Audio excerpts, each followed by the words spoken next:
Thanks for stopping by. This is going to be the first roundtable of the week.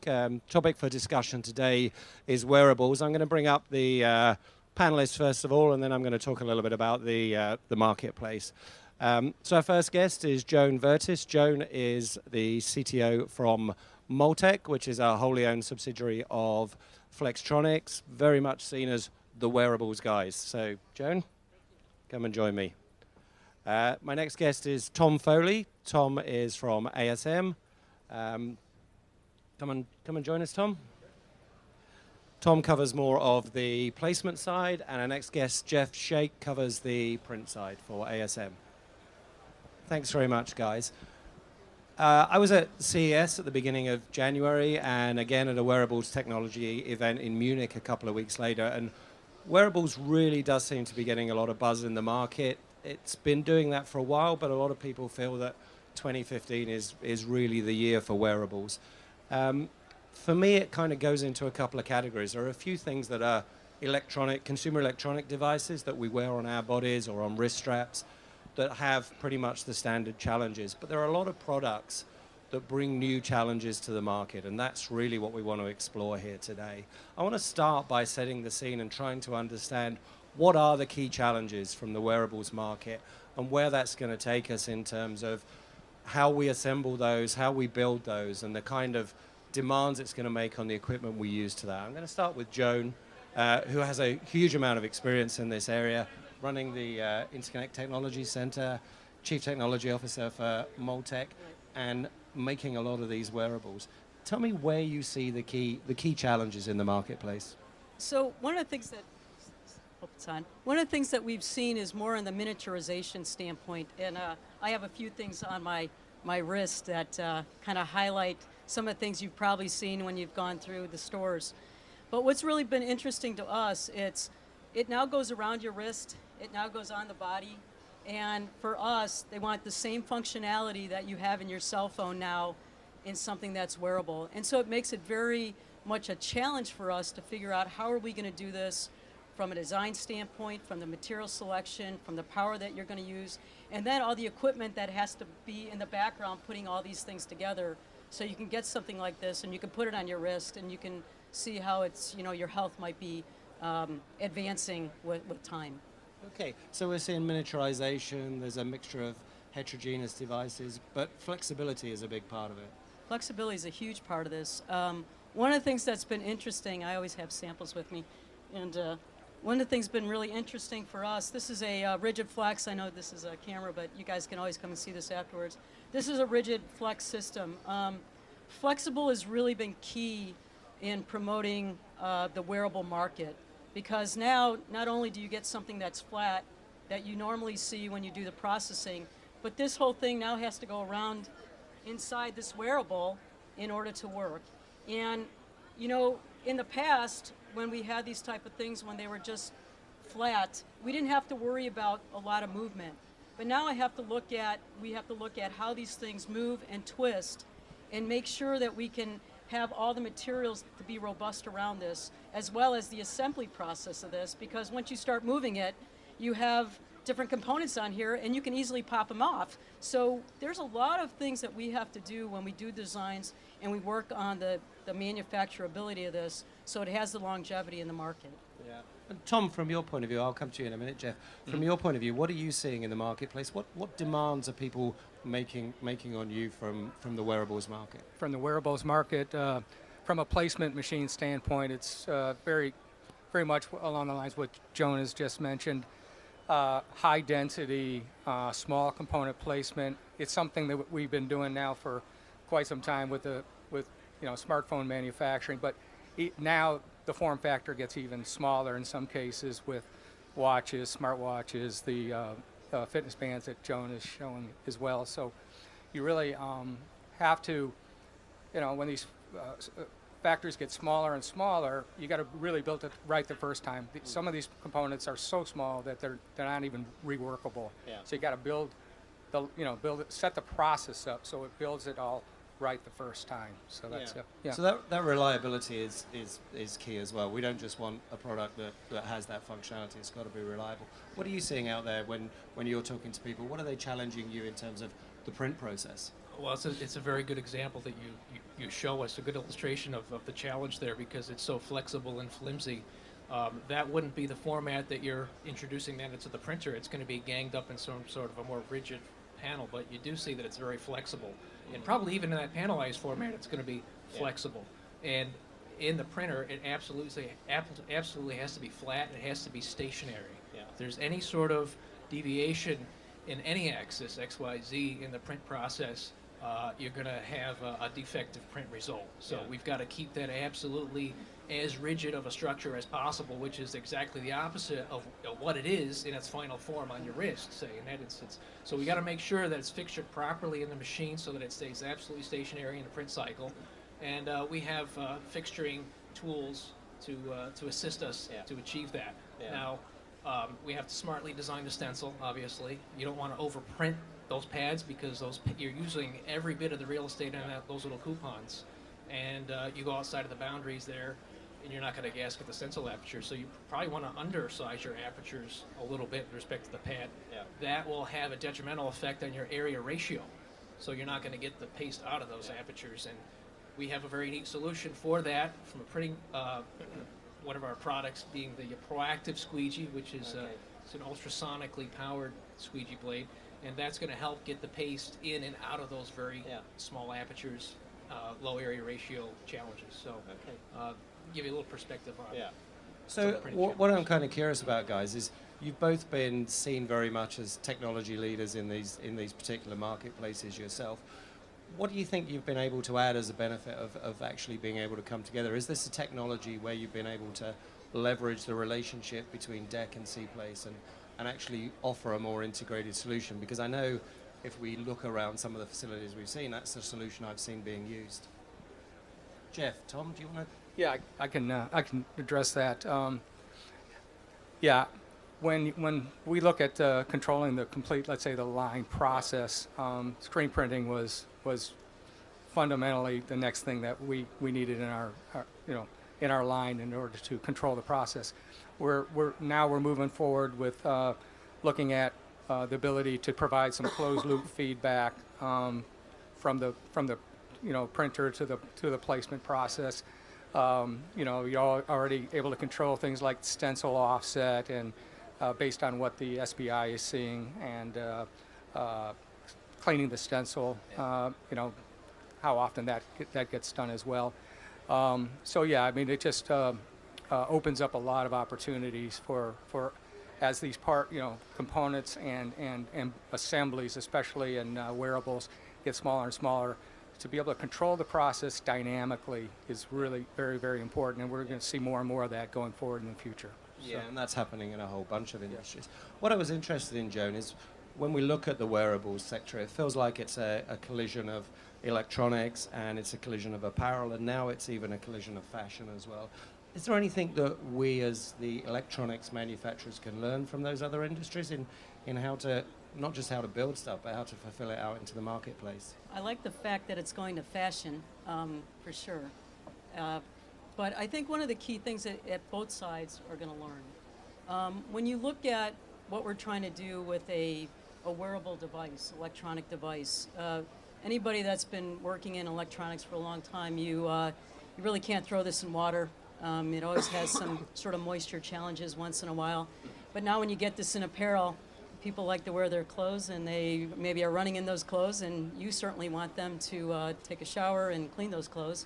So, how do we balance out the electronic side with the apparel side?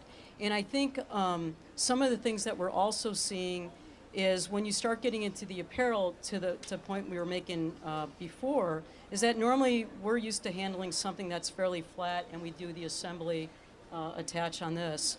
But now you're starting to get into the fabrics, and these fabrics, you have to look at the fabric itself and the weave of the fabric, and how do you put down the line that you want for the electronics, how do you encase it, and then once you have this fabric, how do you bring it together into a shirt?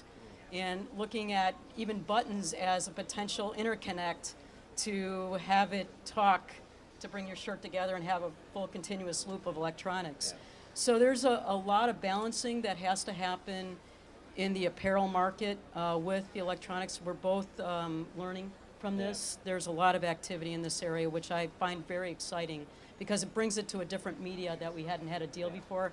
You know, and I'm a technology geek kid, so I like doing those kind of things. But yeah, it's certainly, that's going to be a fascinating area going forward. And certainly those processes are going to challenge you guys as well. One of the things I wanted you to do, Joan, was just kind of think about the ideal scenario from an equipment supplier's point of view. What do you, when you're looking into a new technology, what are you asking your equipment suppliers to do in terms of getting involved in this process, and what can they bring to the party to make sure you can enable the product for your customers?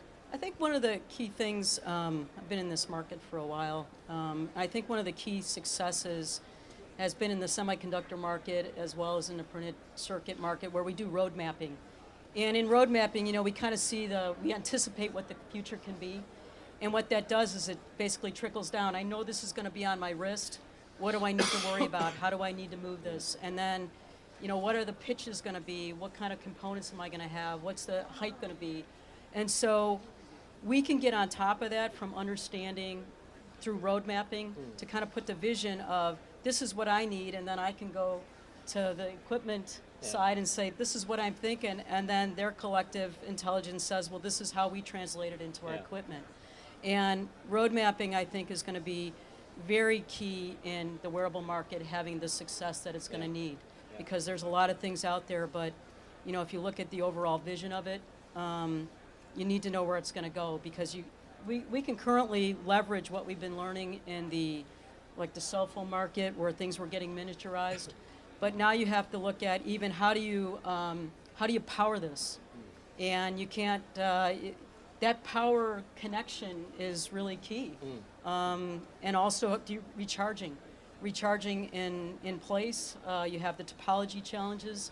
So there's a lot of things that I think, if you just look as what we want to do in the wearables going forward, and road mapping out what are the key features, and then working very closely with the equipment side of the business, we can really get in advance of this like we want to do going forward. Yeah, and we need to be really agile and really fast on that, I guess. And from your point of view, Jeff, if you look at that, to respond to that, what do you do as an organization to engage in those roadmaps? How do you get involved in those roadmaps and make sure that you've got the product that is going to resolve that challenge?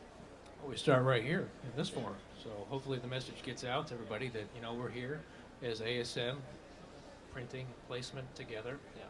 And the message starts here. Obviously, strategically, we position ourselves to go to the market, present technical conferences, educate ourselves by connecting with people that are already doing that.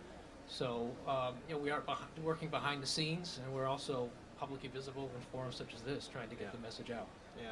And Tom, you have technology scouts out in the marketplace that are looking at new technologies, and sometimes it's going to be disruptive. It's going to be a groundbreaking technology that you have to try to resolve these issues.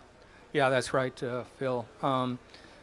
As far as road mapping goes and finding out what our customers' needs are, we involve our customers in our roadmap discussions. We get a lot of our ideas for product features and capabilities from these discussions we have with our core customers.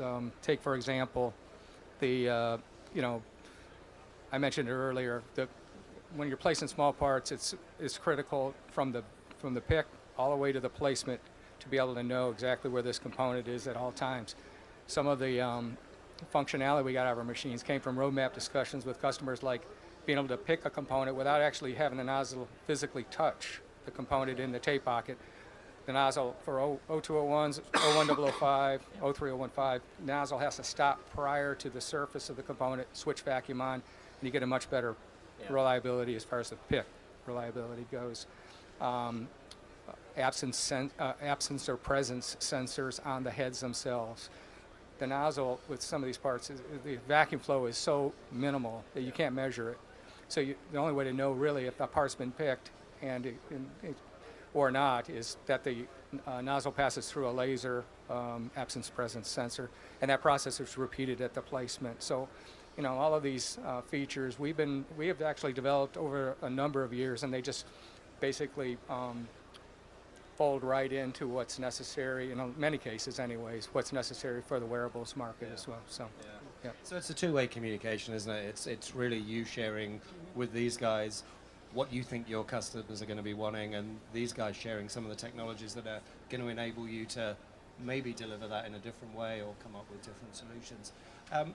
The couple of events I've been to recently in the wearables arena, I've been totally blown away by the diversity of products that people are bringing to the market in wearables. So many different solutions. I just want to ask you all individually, and this is more as a consumer than as an expert, what do you think are the technologies that are going to become part of our everyday lives? What do you think is going to make its way through? Maybe we can start with you, Joan. Well, I mean, for me, I see that there's going to be a blend between probably the fashion and the wearable electronics. I think that's going to be someplace that I hope gets accelerated a little bit more. But from an enabling technology, I think power is going to be one of the biggest challenges. How do we power this and then recharge? That is definitely going to be a challenging area, and I see a lot of activity going on in that space, which I'm very encouraged about. And then the other side is I'm not really much into the fashion and the clothing as is, like I said, in the jewelry side. And using the phone is your hub. Let's face it, a phone is a hub now. And so anything that you're wearing is going to attach to that phone. And for me, it's that constant connection and how do I get that information back to myself in a way I can use it.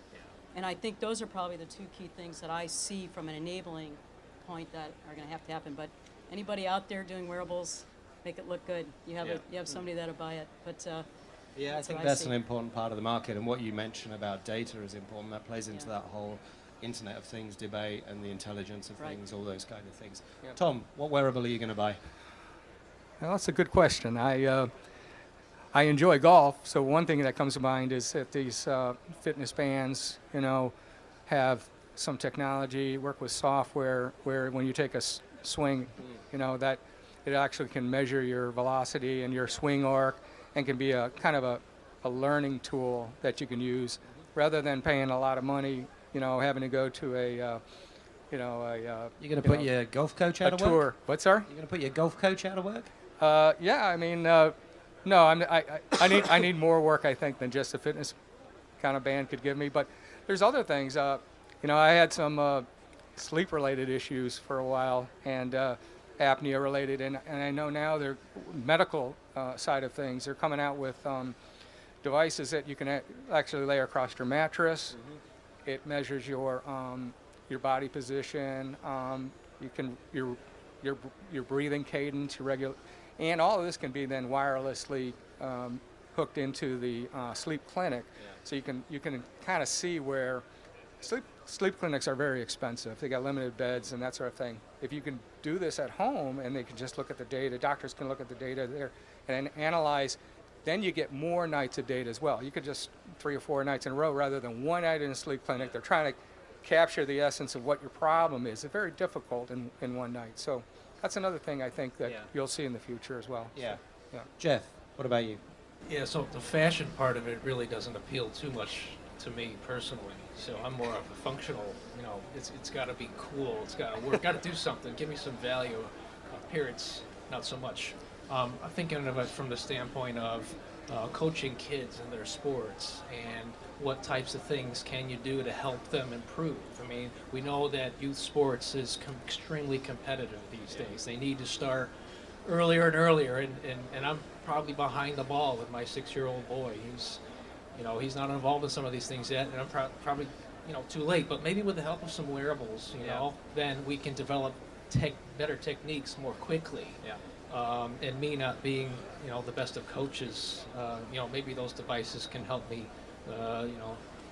really achieve some success there. So I see that as a coach, you could find some unique aspect of using a wearable to improve I think that sports coaching is really interesting. And one of the things that I read a few pieces on recently was the German football team, soccer team as they would call it here, that won the World Cup, were using wearable devices in their coaching to track the distances that people were running and and to make decisions about when they were making substitutions. So we're seeing that stuff play more and more an active role in our lives.